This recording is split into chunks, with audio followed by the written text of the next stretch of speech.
अकारण करुणा वरुणालय भक्तवांच्या कल्पतरू पितांबरधारी गोपाल कृष्णाची वाङ्मयीन प्रतिमूर्ती श्रीमद भागवत महापुराण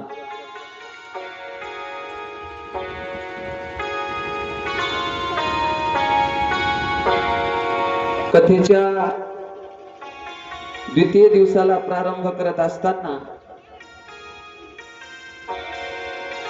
जीवाला जीवन मुक्त करणारी, जीवाला शाप मुक्त करणारी, जीवाला चिंता मुक्त करणारी, जीवाला मरण मुक्त करणारी ही पवित्र श्रीमद भागवताची कथा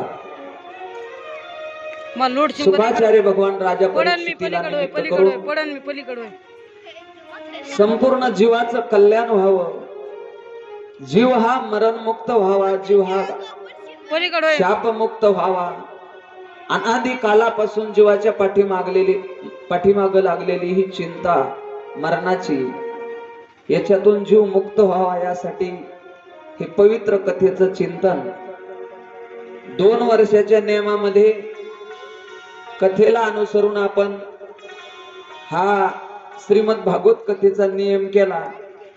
तृतीय वर्षाचा नियम करत असताना सगळ्यांच्या विचारातून, सगळ्यांच्या एकोप्यानं काहीतरी दिव्य स्वरूपामध्ये आपल्या या छोट्याशा तळतोंडी नगरीमध्ये छानसा संगीतमय उत्सव या ठिकाणी व्हावा असा मानस धरून या वर्षी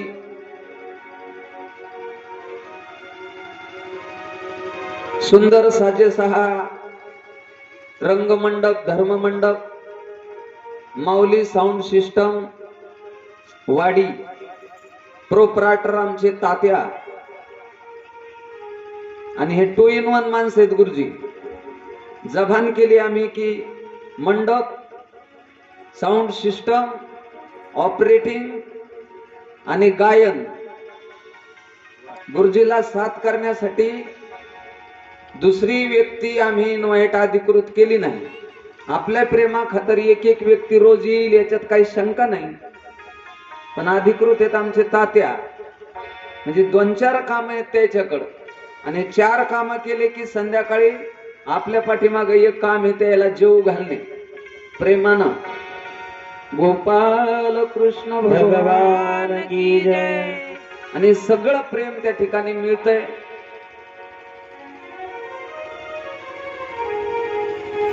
ही सुंदर साजेची सात संगत, हे जे यंत्र आहे सिंथेसायझर, आदरणीय आमचे ज्येष्ठ गुरुबंधू अनंता गुरुजी सांगळे परभणी, तबल्यावर साथ करण्यासाठी माझे परम आवडीचे लहानपणापासून आदरणीय सुरेश दादा तळवरकर यांचे परम शिष्य आमचे विष्णुपंत घोलमे। आवर्जून पंथाला मी अभ्यास बाजूला सारून, तब्येतीची तक्रार बाजूला सारून पुण्यावरून रात्री पाचारण केलं। त्यांच्या सोबत टाळ धरण्यासाठी काय नाव घोलमे, त्यांची भावकी पंढरीनाथ महाराज घोलमे, आदरणीय आमचे सांगळे गुरुजी, अनंता गुरुजी सांगळे, आणि आपण सगळं श्रोते मंडळ आजपासून 1 ते 4, 4:30, 5 पर्यंत रोज आपला जो टाइम आहे कथेचा, आज येत असताना मंठ्यावरून थोडी आपल्या या 2 दिवसाच्या लाईटच्या अडचणीमुळं काही कार्यकर्त्याला विनंती केली, बसल्या बसल्या पूजा विधी स्नान करून बसलो होतो। गुरुजी परभणीहून येत होते, पंथ येत होते, आपा येईपर्यंत बसलो, काही कार्यकर्त्याला डोकं लावून बघितलं। 2 दिवसाची आमच्या लाईन म्हणला विनंती करा, म्हणलं तळतोंडीसाठी आम्हाला लाईट द्या। जनरेटर काय आपल्याला परवडण्यासारखं नाही तात्या, म्हणजे डिझेल कडून नाही, 4-5 तास जनरेटर चालवणं म्हणजे त्याचंही दुप्पट निघण। पण चला, जिथपर्यंत त्या ठिकाणी शक्य होतंय तिथपर्यंत आपण त्या ठिकाणी हे करण्याचा प्रयत्न करू। सोमवार पासून तर अधिकृत लाईट आपल्या पदरामध्ये 12 ते 6 पर्यंत हक्काची आहे। झाली कृपा एखाद्या लाईन मनची विनंतीला मान दिला, शब्दाला मान पडला तर लाईट येईल, नाही तर 2 आजच्या उद्याचे दिवस आपल्याला अडचण आहे। असो, आपण काल त्या ठिकाणी चिंतन करत असताना श्रीमद भागवत सप्ताहाचा विधी पाहिला.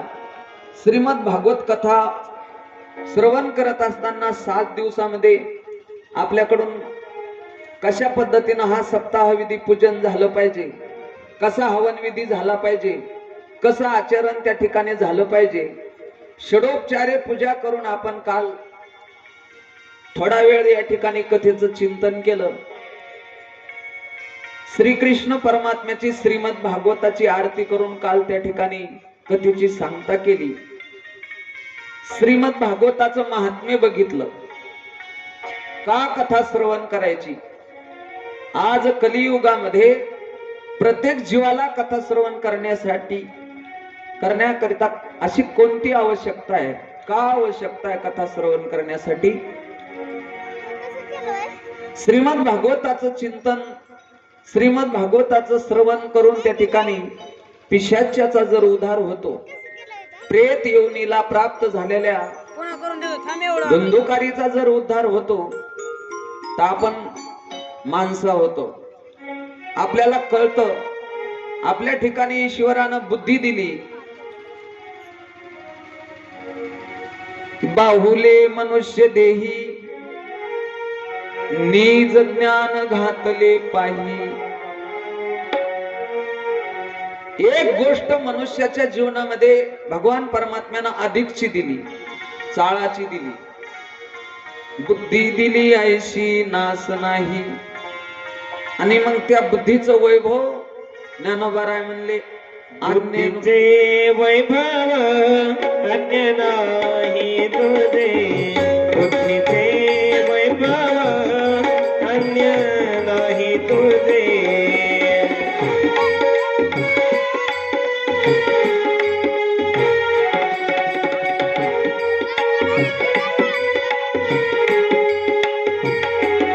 बुद्धीचे वैभव अन्य नाही तुझे. बुद्धीचे वैभव अन्य नाही तुझे. एका केशवरा रे सकळ सिद्धी. एका केशवरा रे सकळ सिद्धी. एका केशवरा रे सकळ सिद्धी. हरी मुखे म्हणा, हरी मुखे म्हणा, हरी मुखे म्हणा, हरी मुखे म्हणा.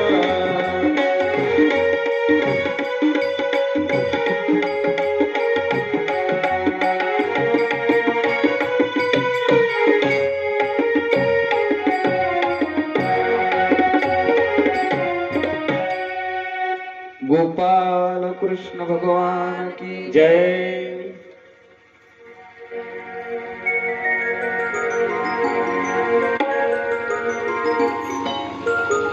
म्हणून नरदेहात आलेल्या प्रत्येक जीवाला अनुसरून कथेचं आपल्याला या ठिकाणी चिंतन करायचंय. नरदेहात आलेला प्रत्येक जीव हा राजा परीक्षित आहे. 7 दिवसामध्ये तुम्हाला ना आपल्या सर्वांना त्या ठिकाणी मरणाचं नियोजन केलेलं आहे. 8व्या दिवसाची नियुक्ती आपल्यासाठी सुद्धा नाही. कालच्या शुक्रवार पासून मोजा, कालच्या शनिवार पासून मोजा. 7 दिवसामध्ये प्रत्येकाला जायचंय.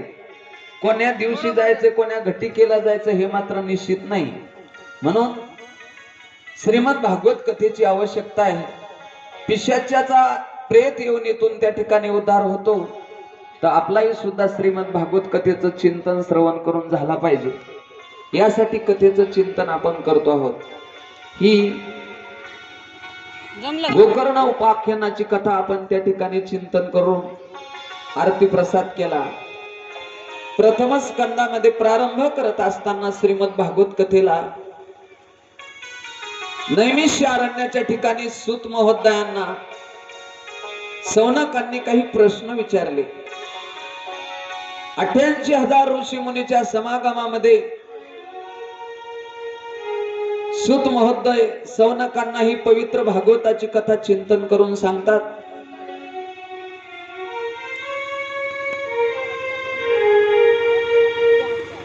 सूत महोदयाने सौनकांना निमित्त करून भगवत कथा आणि भगवत भक्तीचं त्या ठिकाणी महात्म्य सांगण्याचा प्रयत्न केला. भगवंताच्या अनंत अवताराचं त्या ठिकाणी वर्णन करण्याचा प्रयत्न केला.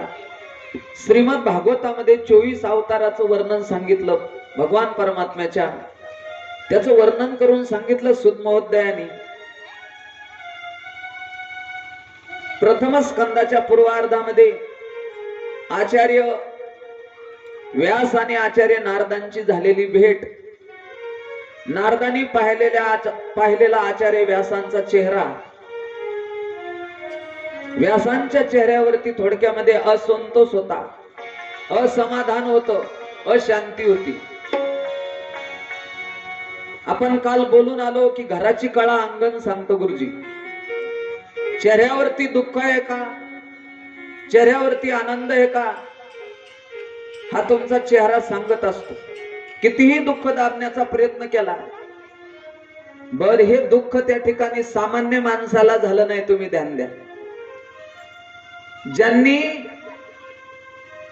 असंख्य ग्रंथाची रचना केली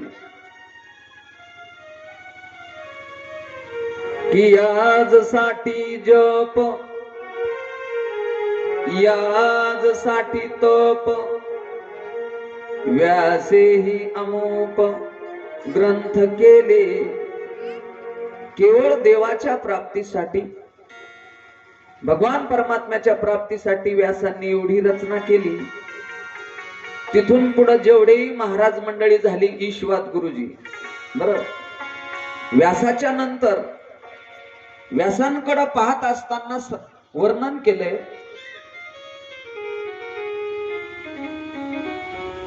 नमोस्तुते व्यास विशाल बुद्धे फुल्लार विंदायत पत्र नेत्र. कोण आहेत व्यास? विशाल त्या ठिकाणी ज्ञान आहे व्यासांकडं. ज्ञानाचे सागर आहेत व्यास. विशाल बुद्धी आहे. 17 पुराणाची रचना. जेवढी पुराणाची यादी दिली, 18 पुराणे हरीशी गाती, 24 जाण साही शास्त्री कारण, 18 पुराणे हरीशी गाती. ही संपूर्ण रचना आचार्य व्यासांची.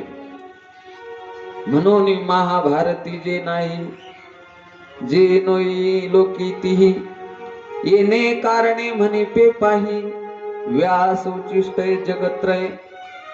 संपूर्ण व्यासाच्या नंतर जेवढे काही वक्ते झाले, शास्त्र पुराण कीर्तन कथा प्रवचन सांगणारे सगळे जण व्यासाचं उष्ट त्या ठिकाणी सांगतात. जगत्रय त्रिभुवनामध्ये व्यासाचं त्या ठिकाणी उचिष्ट सेवन केलं जातं. एवढे मोठे व्यास आणि व्यासांच्या चेहऱ्यावरती त्या ठिकाणी असमाधान. याला काय म्हणायचं आपल्या भाषेमध्ये? डॉक्टरला कधी त्या ठिकाणी रोग नाही, बिमारी नाही. डॉक्टर हा दुसऱ्यावरती उपकार करतो. तुका म्हणे रोग वैद्याची अंगी नाही. इथं थांबायचं. करी जगी उपकार. डॉक्टरकडे काम असतं पेशंट तपासणे, दवा औषधी देणे, दुसऱ्याचा रोग बरा करणे हे डॉक्टरचं काम आहे. पण ज्या वेळेला डॉक्टरच्या घरात रोग शिरला तर गोष्ट जरा अवघड आहे. गोपाल कृष्ण भगवान की जय. अध्यात्मातले डॉक्टर आहेत व्यास. आणि व्यासांच्या चेहऱ्यावरती असमाधान आहे, अशांतता आहे. ही घटना पाहिली आचार्य नारदांनी. दोन्ही महात्मे हिमालयांच्या उंचीचे आहेत. एक हिमालय तर दुसरा मेरू. दोन्ही महात्म्यापैकी एकही कमी नाही ज्ञानाच्या बाबतीत. दोन्ही महात्मे अधिकारी आहेत. थोडक्यामध्ये आचार्य नारदांना विचारलं व्यासाला, महाराज तुम्ही असमाधानी, अशांतता तुमच्याकडं, असंतोषी का आहात म्हटले. व्यासांनी कबुली दिली, नारदा खरंच माझ्या जीवनामध्ये असमाधान आहे. एक कारण म्हणले, आतापर्यंत जेवढी रचना केली जीवनामध्ये, भरपूर काही ग्रंथ झाले, पण असा काही एखादा निराहंकारी त्या ठिकाणी निष्प्रह ग्रंथ करा की त्याच्यामध्ये माझ्या भगवान परमात्म्याच्या बाललीलेचं वर्णन असलं पाहिजे. बरं, आणि म्हणून आचार्य व्यासांनी नारदाच्या सांगण्यावरून श्रीमद भागवत रचना करायला प्रारंभ केला. 18,000 श्लोकाचं 12 स्कंदाचं हे पवित्र भागवत प्रगाढ ग्रंथ, महान ग्रंथ. इतर ग्रंथाकडे पाहताना पुराण म्हणलंय त्याला. विष्णू पुराण, शिव पुराण, गरुड पुराण, ब्रह्म पुराण, नारद पुराण, ही जी पुराणांची यादी आहे 17 पुराण आहेत.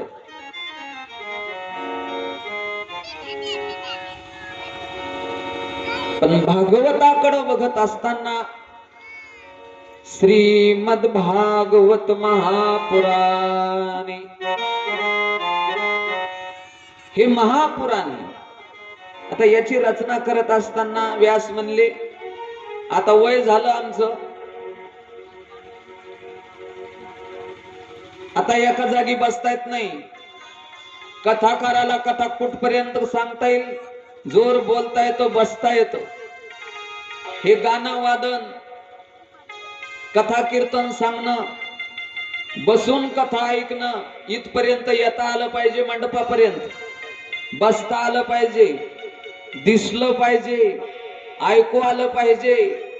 या सगळ्या गोष्टी सामग्री जोवर तयार आहे तोवर तुम्हाला मला कथा चिंतन करता येईल. पण अवस्था अशी ती एक जीवनामध्ये ध्यान द्या.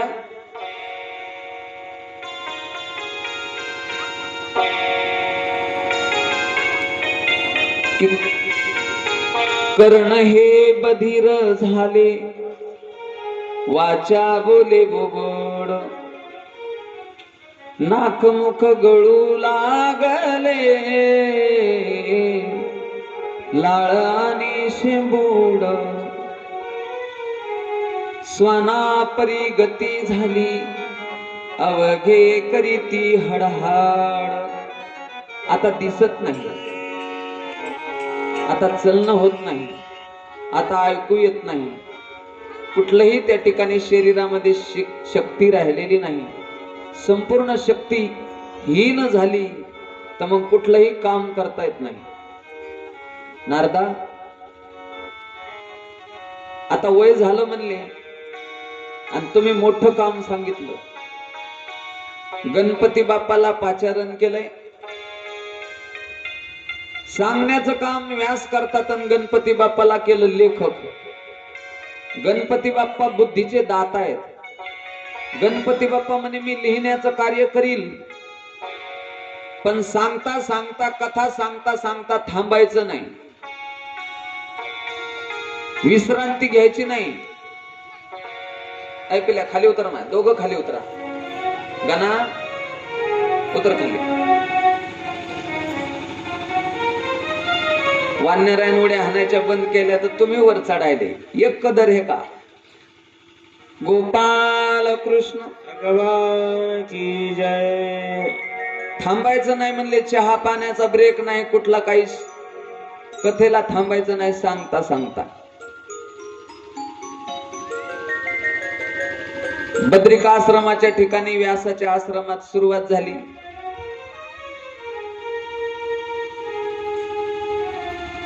हे गणपती बाप्पा हालूच देत ना व्यासाचार्यांना.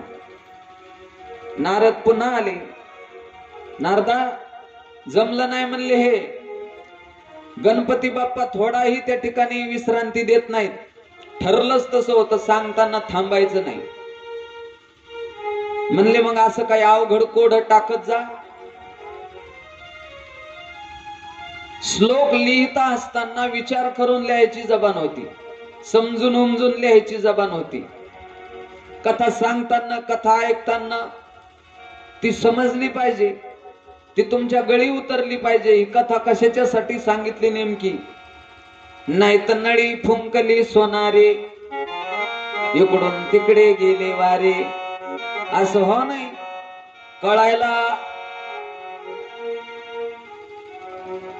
हो ना, ऐकायला पोथी, संग सांभाळायला नाती, वळायला वाती, आणि मग कळायला माती. काय सांगितलं आत्या महाराजांना? दिवसभर 5 वाजे लोक आत्या म्हणल्या महाराजांना आज वाचिल उद्या फोडून सांगणार येत. मग कसं जमायचं? म्हणून कथा कशाच्यासाठी सांगितली अशी समजून उमजून. नारद म्हणले असं काय अवघड कोड टाकत जा गणपती बापाच्या पुढं, विचार करण्यात थांबतील मग तर तुम्ही एक आश्रमाला अशी एक चक्कर हांजा. गार आणि पातळ पाण्याचा आस्वाद घ्यायचा, थोडा चहा पाणी घ्यायचं. जे आपल्या कथेत आता मधल्या सुट्टीत येत राहणार आहे. काल वैभवात, आज कोण आहे? चहाचे दाते कोण असतील आज? आज चहा कोणाचा आहे? घंटाक्षण अजून गोपाल कृष्ण येईन. कोणाला कोणाला तरी दया येईन, आपली चहा होणारच आहे.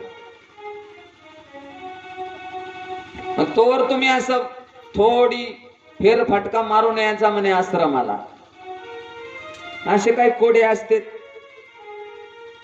मी पाठीमागे तुम्हाला सांगितलं असं, पुन्हा एकदा लक्षात घ्या. सर्वसाधारणपणे कोड ज्या कुलपाची पंथ किंजी त्याच कुलपाली येते. कुलूप उघडायचं असलं की चाबी ज्याची त्यालाच लागती. हे तुमच्या मोबाईल मधला कोड, हे पहा, ते आता ते शूट करतोय, त्याच्याकडे काम दिलं 7 दिवस शूटिंगचं, तर त्याला कोड माहित नव्हता. म्हणलं बाबाजी याचा कोड काय आहे? ज्याचा त्यालाच माहित असतो मोबाईलचा कोड. कुलूप कोड एकच येते, ते सुटणं गरजेचं आहे, उघडणं गरजेचं आहे. अनंत कोडे त्या ठिकाणी भगवान परमात्म्याच्या चरित्रात आहेत. ते पुढे आपण बघणार आहोत दशमस्कंदात. ते कोड कळालं पाहिजे, समजलं पाहिजे, उमजलं पाहिजे, तरच सोडवता येतं गुरुजी. असे साधारण कोडे बाबा सांगायचे. तळ हातावर जन्मली, सूर्याने सोशिली, आणि पती नसता सती गेली. त्या बाईचं नाव काय? तळ हातावर जिचा जन्म झाला, पुन्हा लक्षात घ्या, सूर्यानं जिचं शोषण केलं, आणि नवरा नसताना जी बाई सती गेली. सती गेली म्हणजे पहिल्याने एक पद्धत होती. मालक गेले, पांढरं वस्त्र धारण करायचं, कंपाळभर कुंकू लावायचं, आणि सरनात उडी घ्यायची. गुरुजी, ही पद्धती आपल्या समाज सुधारकांनी बंद केली पुढे. किती अवघड आहे ते. मालक गेल्याच्या नंतर त्या माऊलीला राहायचा अधिकारच नव्हता, म्हणून ह्या काही गोष्टी बंद केल्या. बालविवाह पद्धती बंद केली. न कळत्या वयात नवरदेव नवरी कडावर, कळतच नव्हतं आपलं लग्न झालंय, बरं का? पण अशा अवस्थेत लग्न, बालविवाह बंद केला. आणि महत्वाची सती प्रथा, सरनात उडी घ्यावा लागायची त्या माऊलीला, बंद करून टाकली प्रथा. मग हे कोड आहे. तळ हातावर जन्म झाला, सूर्याने शोषण केलं, आणि मालक नसताना सती गेली. त्या बाईचं नाव. शेवटच्या दिवसापर्यंत कोणाला उत्तर सांगता आलं तर बघा. गोपाल कृष्ण भगवान की. असं बसल्या बसल्या काही कहाण्या असतात, काही असे कोडे असतात. 1757 म्हणे पूज्य 51 काकानो भाग काढून दे, नाही तर शाळा सोडून दे, असं काहीतरी कोडं असतं. पण हे पहिलं कोड लक्षात ठेवायचं तुम्ही. मग असं काय अवघड टाका म्हणले की गणपती बाप्पांना विचार केला पाहिजे त्याच्यावर. आणि एवढ्या मोठ्या अगाध ग्रंथाची निर्मिती झाली.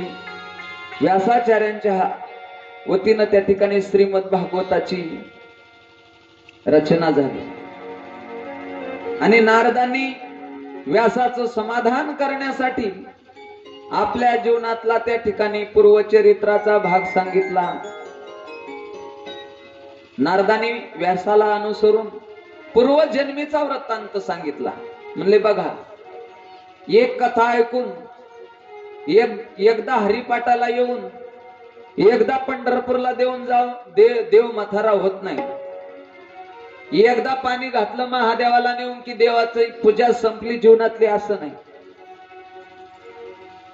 अनंत त्या ठिकाणी जन्माचं सुकृत पदरात असावं लागतं. अनंत पुण्याही पदरात असावं लागती, तेव्हा देव आवडतो. चंग बांधला तुम्ही मनामध्ये, सगळे काम बाजूला सारून कथा ऐकायची. खूप काम आहेत प्रपंचाचे. तुम्ही बसलात, मुली सेवा करायला लागल्या, स्वच्छता, सुंदरता, रांगोळी, इथलं सडा समार्जन, म्हणून आनंद आहे, प्रसन्नता आहे. या एका सेवेनं जीवनामध्ये आपल्या फळ पदरात पडत असतं. असं काय नाही सांगणारा मोठा असतो. इथली कोणतीही सेवा जर आपल्या हातानं झाली ती सेवाच आहे.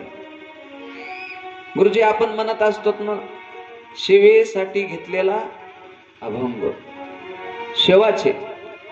सांगणं सेवा आहे, ऐकणं सेवा आहे. इथली कुठलीही सेवा त्या ठिकाणी केली ती सेवेमध्ये जमा आहे. कोणतीच गोष्ट कमी नसते. कोणी मोठा नाही, कोणी लहान नाही. अशा पद्धतीनं नारद म्हणले, आचार्य मी एकाएकी त्या ठिकाणी हरिभक्ती परायण झालो नाही. ज्या वेळेला हवभप लिहिलं जातं पंथ, एकाएकी एक आहे, एकाएकी नाही. खूप मोठी पदवी हवभप. मी एकदम त्या ठिकाणी झालो नाही म्हणले.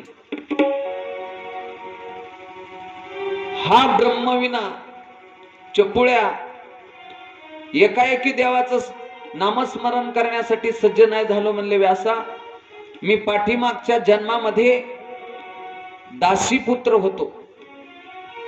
माझी आई सेवा करायची श्रीमंताच्या घरी, काम करत होती, ग्रह कार्य करत होती, सेवेचं काम करत होती. आणि मीही माझ्या आईला मदत करायचो.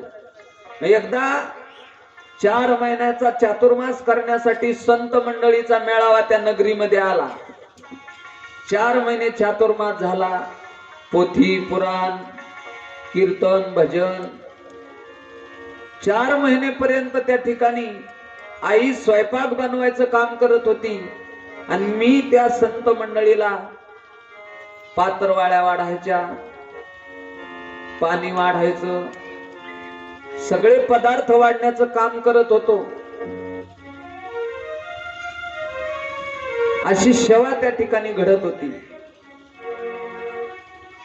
या सेवेचं फळ म्हणून त्या ठिकाणी ज्या दिवशी चातुर्मास संपला, संत मंडळी जायला लागली थोडक्यात,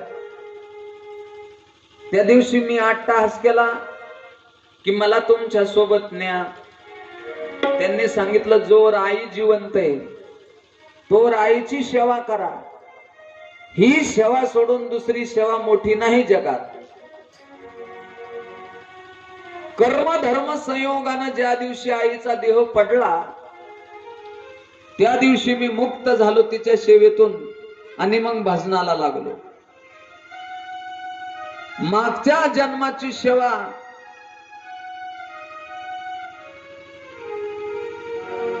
आता भाग्य उदयाला आलं. मग या अवतारामध्ये, या जन्मामध्ये हरिभक्ती परायण झाले.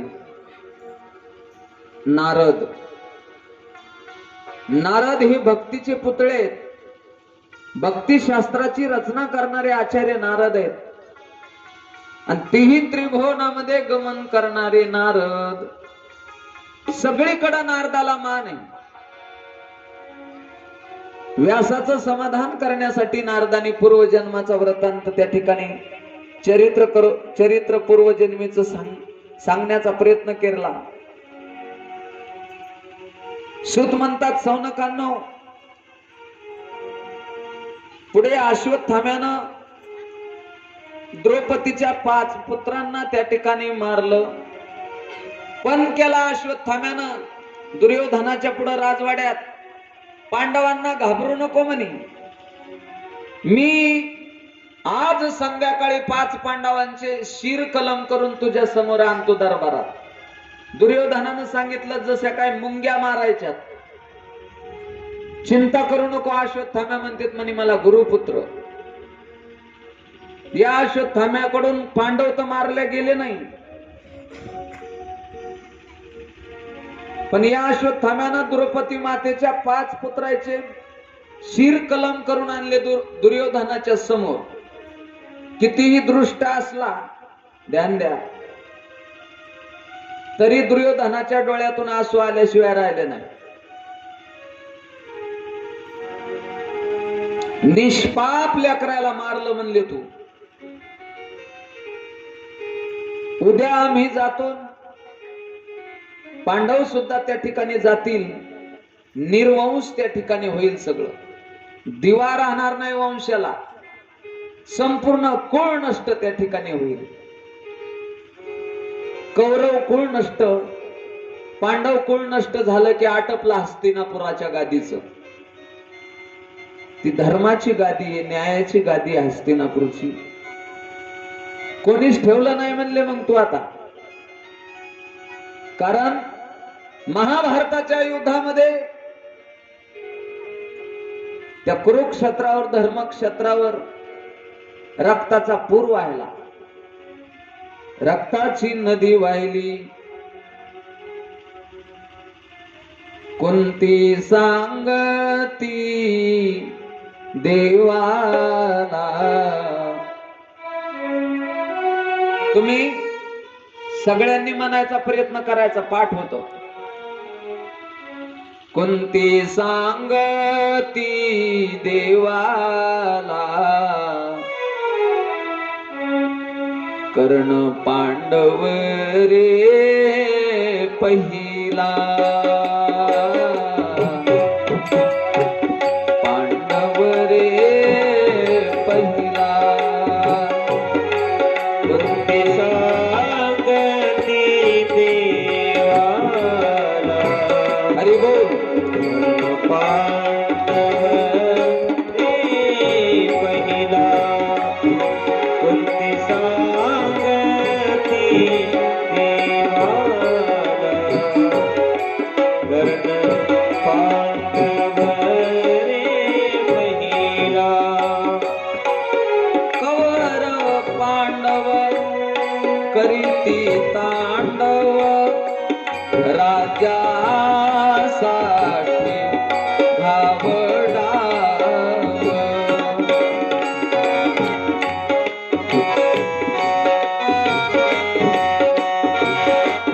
कौरव पांडव करीती तांडव, राजा साठी घाबडाव. रक्त वाहिले धरणीला, रक्त वाहिले धरणीला. कर्ण पांडव रे पहिला.